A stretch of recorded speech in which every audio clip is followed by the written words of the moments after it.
Le marteau du juge résonna dans la salle d'audience, faisant taire les murmures des personnes présentes. L'affaire était tendue, une bataille de garde chargée d'accusations et de ressentiments, mais personne ne s'attendait à ce que cela prenne cette tournure. Au moment où l'avocate de la défense commença à parler, la voix d'un garçon trancha l'air comme une lame aiguisée. « Vous êtes ma mère !» La déclaration était chargée de désespoir, et chaque mot semblait traîner avec lui le poids d'un passé oublié. Carolina sentit un frisson parcourir sa colonne vertébrale. Son regard croisa celui du garçon, et quelque chose en elle se retourna. Miguel. Le nom résonna dans son esprit avant même toute confirmation. L'enfant tremblait, les yeux grands ouverts de supplication, comme s'il attendait qu'elle reconnaisse enfin ce qui avait toujours été là. Le tribunal se figea. Les avocats échangèrent des regards confus, les jurés retinrent leur souffle. Le juge se racla la gorge, visiblement déconcerté.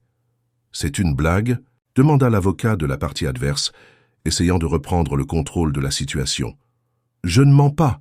Miguel insista, la voix étranglée mais ferme. « Elle m'a laissé quand j'étais bébé. On m'a dit qu'elle était morte, mais c'était un mensonge. » Carolina agrippa le bras de sa chaise, ses doigts s'enfonçant dans le cuir. Son cœur battait à tout rompre. La logique tentait de s'imposer au chaos dans son esprit. Ce n'était pas possible. Il devait se tromper. Il devait l'être. « Madame la juge, si je peux éclaircir… » commença l'avocate de la défense, mais Carolina leva la main, demandant le silence.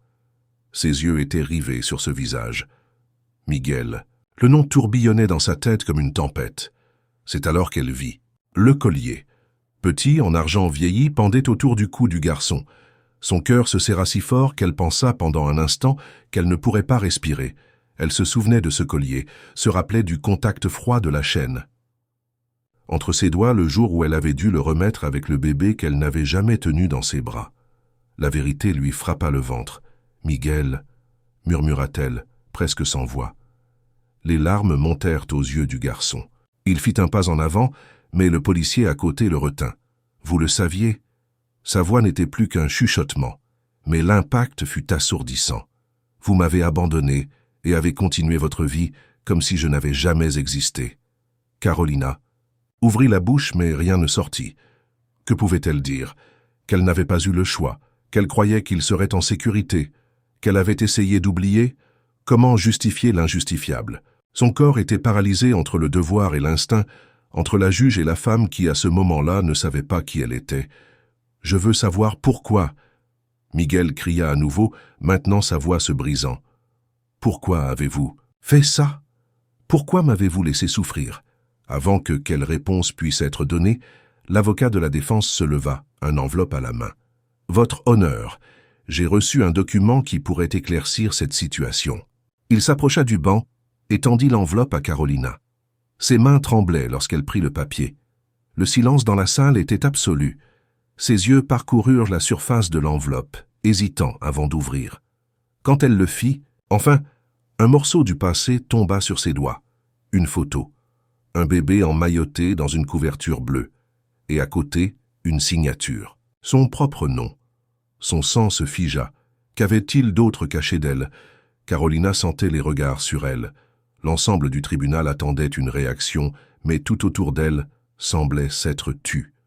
La photo dans ses mains tremblait légèrement, et elle savait que si elle essayait de parler à ce moment-là, sa voix échouerait. « Madame la juge !» La voix du juge qui présidait la session résonna comme un écho lointain. Elle leva lentement les yeux, retrouvant ceux de Miguel.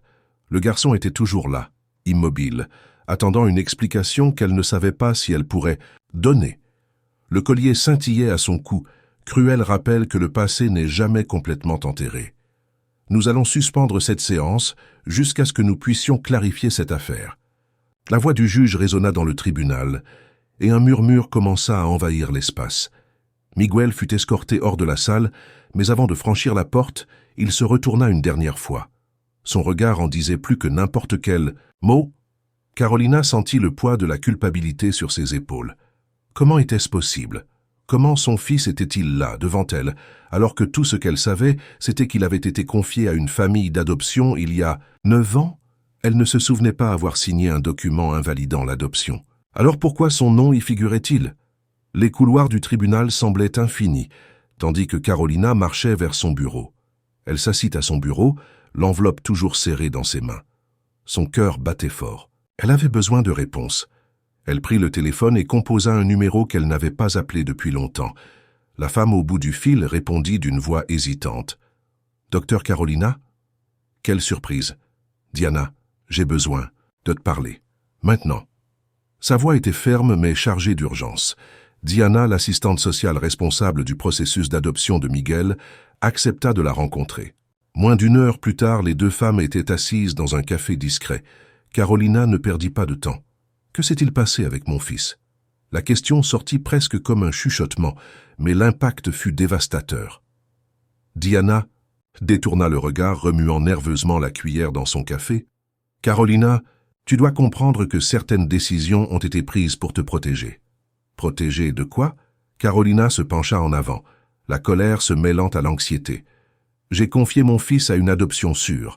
Pourquoi s'est-il retrouvé de nouveau dans un orphelinat ?» Diana soupira puis révéla ce que Carolina n'aurait jamais imaginé. La famille qui a adopté Miguel l'a rendu après 2 ans. Ils n'ont pas pu gérer, elle hésita, son comportement. L'estomac de Carolina se retourna. Comportement? Il n'était qu'un bébé. L'indignation l'envahissait. Et pourquoi je n'ai jamais été informée de cela? Parce que quelqu'un a veillé à ce que tu ne le saches jamais. Diana baissa la voix, les yeux remplis de regret. Quelqu'un a signé les papiers à ta place, Carolina. Ta signature a été falsifiée. Le monde sembla tourner. Son nom sur ce document, ce n'était pas le sien. Quelqu'un l'avait délibérément éloigné de Miguel. Mais qui? Qui a fait cela? Sa voix était presque un murmure maintenant. Diana eut un profond soupir. Elle regarda autour d'elle comme si elle craignait d'être entendue. Puis, elle glissa un morceau de papier plié sur la table. Carolina l'ouvrit et lut le nom écrit dessus. Son cœur s'arrêta. Cette personne ne devrait jamais être impliquée dans ça. Ça ne peut pas être vrai. Son esprit niait, mais son instinct criait que c'était réel. Elle devait affronter la vérité, et vite. Si quelqu'un avait déjà volé son enfant une fois, il pourrait essayer de le refaire. Carolina avait à peine la force de respirer. Le nom écrit sur ce morceau de papier était une lame tranchante dans son esprit. Ça ne pouvait pas être. Cela n'avait aucun sens. Mais Diana n'aurait aucune raison de mentir. Le tribunal était sa seconde maison. Elle avait toujours eu confiance en l'intégrité du système, dans les règles, dans la justice. Maintenant, elle se sentait comme un élément fragile dans un jeu dont elle n'avait jamais su qu'elle jouait. Son propre fils avait été arraché d'elle et elle n'avait même pas eu la chance de se battre. Avec les poings serrés et le cœur battant, elle prit son portable et composa un numéro qu'elle évitait depuis des années.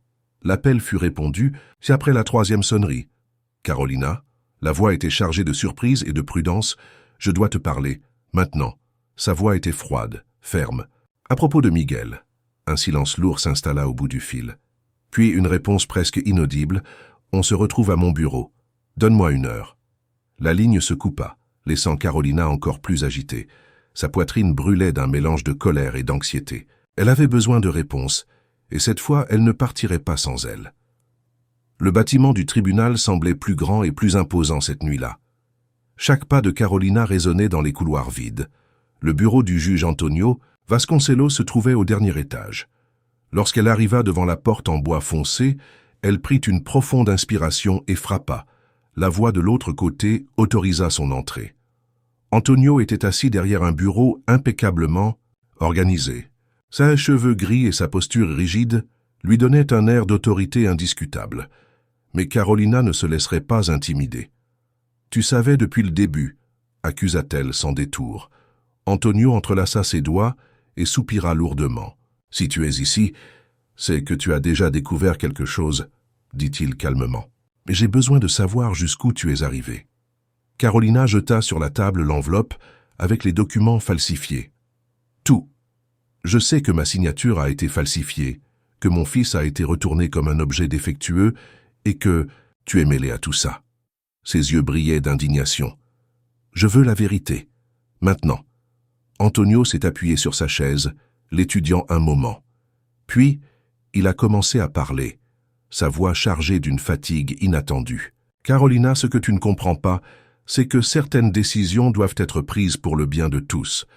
Quand tu as remis Miguel pour adoption, il est allé dans une famille qui a promis de s'occuper de lui, mais les choses ne se sont pas passées comme prévu. Ils l'ont rejeté, et le système avait besoin de trouver rapidement une solution. Nous ne pouvions pas simplement te le rendre après tout ce temps. Elle s'est penchée sur la table. Il ne pouvait pas ou ne voulait pas. Qui d'autre était impliqué? Antonio a hésité. Ensuite, il a pris un petit porte-clés dans son tiroir et l'a fait tourner entre ses doigts, comme s'il organisait ses pensées. Ce n'était pas que moi. D'autres juges, avocats, travailleurs sociaux, des gens qui croyaient de protéger le système. Ton fils est devenu un problème, Carolina, et les problèmes doivent être éliminés avant de causer des dégâts. La colère a pulsé en elle. Tu es en train de me dire qu'un enfant a été traité comme une erreur, comme quelque chose qui devait être jeté?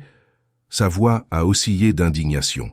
Ce que je dis, il s'est penché en avant, c'est que tout ce qui a été fait dans la légalité, même si ce n'était pas moralement acceptable. Toi, plus que quiconque, devrais savoir comment fonctionne le système. Carolina a ressenti une vague de dégoût parcourir son corps. Elle avait toujours cru en la justice, mais maintenant, elle réalisait que cette même justice avait été utilisée contre elle et Miguel. Où a-t-il été tout ce temps? Sa voix est sortie plus faible qu'elle ne l'aurait voulu. Antonio a pris une grande inspiration. Dans des foyers, des maisons d'accueil, des institutions qui ne figurent pas dans les registres officiels. Quand un enfant ne correspond pas au modèle qu'on attend de lui, le système le pousse vers des endroits où personne ne pose trop de questions. C'est ce qui est arrivé à Miguel. Carolina a fermé les yeux un instant, essayant de contenir ses larmes. Son fils avait souffert seul, tandis qu'elle poursuivait sa vie en croyant qu'il était en sécurité. « Tu as une idée de ce que tu lui as fait ?» a-t-elle chuchoté, la douleur débordant de chaque mot. Antonio n'a pas répondu. Son silence était une réponse suffisante. Elle s'est levée. Cela ne s'arrête pas ici. Elle a pris les documents et les a rangés dans son sac. Je vais nettoyer cette saleté, et je vais protéger Miguel, coûte que coûte. Elle s'est retournée pour sortir, mais Antonio l'a appelée. « Carolina, fais attention aux ennemis que tu es en train de te faire. Certaines personnes ne voudront pas que cette vérité éclate. » Elle n'a pas répondu. Elle est simplement sortie, laissant la porte se fermer derrière elle. Mais au fond de sa poitrine, une certitude grandissait. Elle ne se reposerait pas tant qu'elle n'aurait pas obtenu justice pour son fils, et pour tous les autres enfants que le système a essayé d'effacer. Le silence du tribunal résonnait encore dans l'esprit de Carolina. Chaque mot prononcé par Antonio était gravé dans sa mémoire comme une plaie ouverte. Son fils avait été traité comme un problème, un poids à jeter. Mais maintenant, elle n'avait plus de doute. Miguel était sa priorité et, par-dessus tout, devait être protégé. Assise dans sa voiture, Carolina analysait les documents qu'elle avait pris au bureau d'Antonio. Chaque page racontait une histoire d'omission, de manipulation du système et de vie détruite. Ce n'était pas seulement Miguel. Il y avait d'autres enfants qui avaient été effacés, jetés dans un limbe bureaucratique où plus personne ne les cherchait. Le téléphone vibra dans sa poche. En voyant le nom sur l'écran, elle sentit son estomac se retourner. « Diana? Qu'est-ce qui se passe? »« Carolina. » La voix de l'assistante sociale tremblait. « Tu dois venir ici. » Miguel a disparu. Le monde sembla tourner autour d'elle. Son corps se raidit, son cœur s'emballa. Comment ça, disparu? Sa voix sortit avec une intensité, un mélange de désespoir et d'incrédulité. Il était dans le foyer ce matin, mais quand nous sommes allés le chercher, il n'était tout simplement plus là. Aucune caméra n'a enregistré sa sortie. Personne ne sait où il est allé. Carolina était déjà en train de démarrer la voiture avant même que Diana ne termine de parler. La peur la rongeait. Miguel était vulnérable et maintenant, il avait disparu. Si quelqu'un voulait s'assurer que la vérité reste enterrée, enlever Miguel de la circulation était la solution la plus simple. À son arrivée au foyer, Carolina fut accueillie par des regards tendus. Diana l'attendait à l'entrée, les yeux embués et le visage pâle. « Le directeur veut te parler, dit-elle. » Carolina entra sans hésiter. Le bureau était petit, encombré de papiers et de dossiers usés par le temps. Le directeur, un homme aux cheveux gris et à l'expression fatiguée, semblait hésitant à la regarder. « Comment cela a-t-il pu arriver ?» exigea Carolina. L'homme s'éclaircit la gorge, clairement mal à l'aise. « Cela ne s'est jamais produit auparavant. Nos protocoles de sécurité sont rigoureux. » Mais Miguel n'est pas ici et nous ne savons pas comment il est sorti. Carolina prit une profonde inspiration. Elle devait garder son calme, penser rationnellement. Quelqu'un est-il venu le chercher? Ces derniers jours? Y a-t-il eu des mouvements suspects? Le directeur hésita avant de répondre. Oui, un homme est venu ici il y a 2 jours. Il a dit qu'il était l'avocat de la famille biologique de Miguel et qu'il voulait des informations. Il a dit qu'il voulait régulariser la situation du garçon. Le sang de Carolina se glaça. As-tu son nom? Le directeur ouvrit un tiroir et en sortit un formulaire rempli à la main. Carolina prit le papier et sa respiration se bloqua dans sa gorge en lisant le nom qui y était signé. C'était quelqu'un qu'elle connaissait, quelqu'un qui ne devrait pas être impliqué dans cela. Diana conduisait tandis que Carolina tapait fébrilement sur son téléphone. Elle devait trouver Miguel avant qu'il ne soit trop tard. Le nom sur le papier la hantait, bouleversant tout ce qu'elle pensait savoir sur cette conspiration. « Penses-tu qu'il a été emmené de force ?» demanda Diana, les yeux rivés sur la route. « Je ne sais pas, » admit Carolina, « mais je sais qu'il est en danger, et je ne vais pas m'arrêter tant que je ne l'aurai pas trouvé. » Le téléphone vibra. Un message anonyme apparaît à l'écran. Juste une phrase. « Si tu continues à creuser, tu risques de ne pas aimer ce que tu vas trouver. » Carolina ressentit un frisson parcourir sa colonne vertébrale. Quelqu'un voulait qu'elle s'arrête, mais cela ne faisait que confirmer ce qu'elle savait déjà. Elle était sur la bonne voie. « Diana, accélère. Nous n'avons pas de temps à perdre. » Les phares de la voiture éclairaient la route sombre, tandis que Carolina se préparait à affronter le pire. Son fils était dehors, et elle ferait n'importe quoi pour le ramener. L'obscurité de la route semblait s'étendre indéfiniment devant Carolina. Son cœur battait contre sa poitrine, tandis qu'elle tentait de rester calme. Miguel avait disparu, et chaque minute qui passait augmentait son angoisse. Le message anonyme brillait encore à l'écran de son téléphone, comme un avertissement qu'elle allait trop loin.